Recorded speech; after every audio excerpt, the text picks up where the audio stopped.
I was mopping the executive floor of Sterling Financial when I heard the laughter coming from the corner office.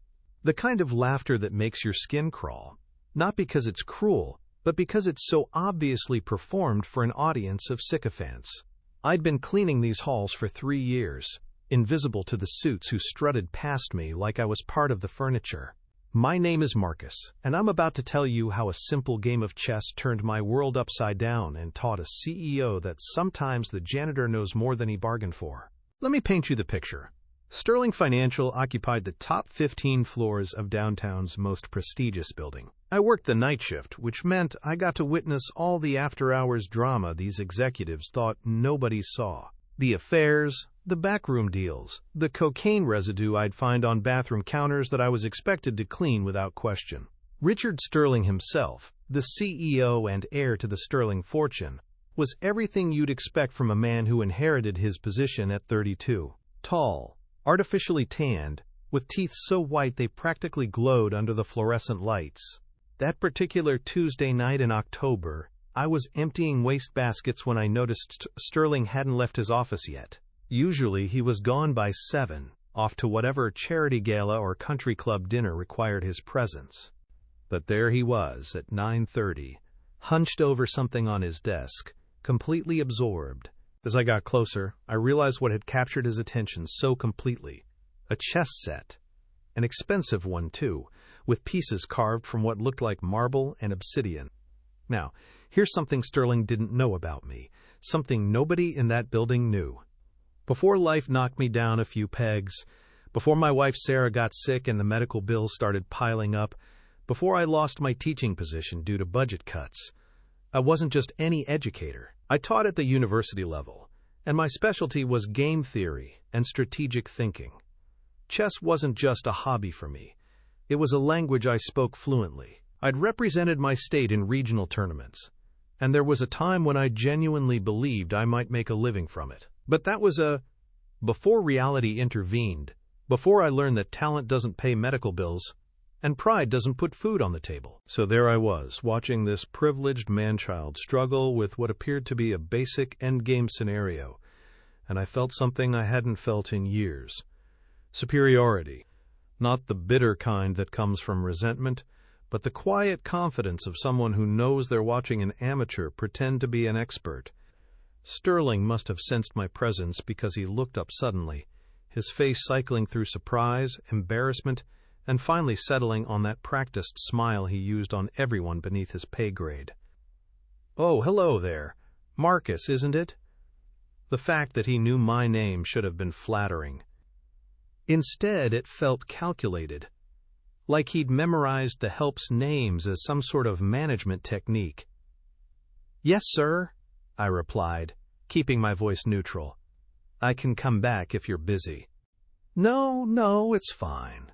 He gestured to the chessboard with obvious frustration. "I'm just trying to work through this position. Friend of mine claims it's a forced win for white, but I'll be damned if I can see it." I glanced at the board. It was indeed a forced win for white, a classic queen and rook endgame that any intermediate player should have recognized immediately. The solution involved a series of checks that would drive the black king into a mating net within 7 moves. Part of me wanted to walk away, to let this conversation end naturally and preserve the invisible barrier that existed between us. But another part of me, the part that missed intellectual challenge, that missed being respected for my mind rather than pitied for my circumstances, couldn't resist. "Might I take a look?" The words were out before I could stop them. Sterling's eyebrows raised slightly, but he gestured to the chair across from him. "By all means, though I should warn you, this is supposedly a master-level position." I sat down and studied the board for exactly 15 seconds. Queen to h7, check. Sterling looked skeptical. "That just lets the king escape to f8. Rook to a8, check." Now he was leaning forward, his expression shifting from condescension to genuine interest. King to e7, queen to e4, check. King to f8, rook to f7, checkmate. The silence that followed was delicious. Sterling stared at the board, working through the sequence I'd just outlined, his face a study in confusion and dawning respect. Finally, he looked up at me with new eyes. "How did you see that so quickly?" "Marcus," he said slowly, "how would you feel about a little wager?"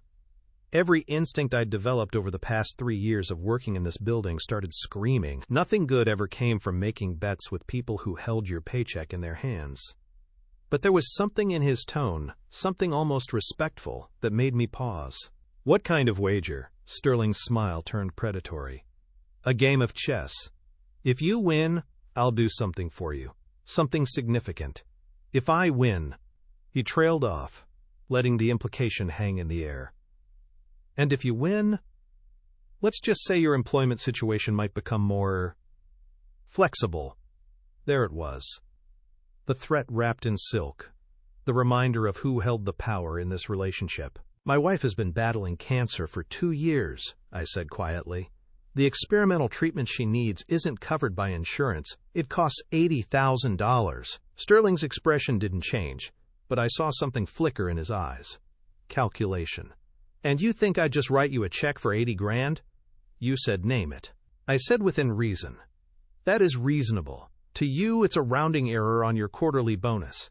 To me, it's my wife's life." For a moment, neither of us spoke. Then Sterling nodded slowly. "Fine. If you win, I'll pay for your wife's treatment. But Marcus, if I win, you're fired. Tonight. Security will escort you out, and you'll never work in this building again.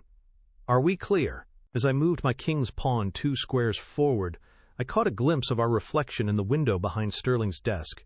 2 men separated by everything: class, education, opportunity, expectations, sitting across from each other as equals for what might be the first time in either of our lives. In the fluorescent light, with the city sprawling beneath us, we looked almost like figures from a painting. David and Goliath, perhaps, if Goliath wore a $3,000 suit and David pushed a mop cart. Sterling responded with his own king's pawn, and I knew immediately what kind of player I was facing. Conventional, predictable, someone who'd learned opening theory by rote but had never truly understood the deeper principles behind the moves. He was the kind of player who could follow book lines for 15 moves and then collapse the moment the position became original. "Checkmate," I said finally, my voice barely above a whisper. Sterling stared at the board for a full minute, replaying the game in his mind, searching for the moment when everything went wrong. Finally, he looked up at me with something approaching wonder. "You didn't just beat me," he said. "You destroyed me. That wasn't even close." "No," I agreed. "It wasn't." "Who are you?" The question came out raw, without his usual polished delivery. "And don't give me another non-answer. I just lost $80,000 to my janitor. I think I deserve the truth." The chess set still sits on Sterling's desk. I know because I dust it every Tuesday night, and sometimes I find him there, working through the positions I showed him that first evening. He always nods when he sees me now, not the patronizing acknowledgement he used to offer, but the respectful greeting of one player recognizing another.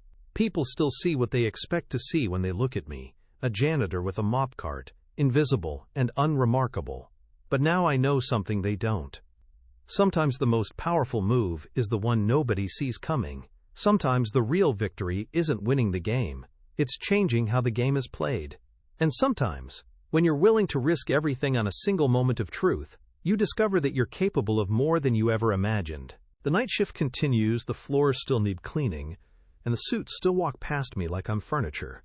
But now there's something different in the way I move through these halls, a confidence that comes from knowing that respect, once earned, changes everything.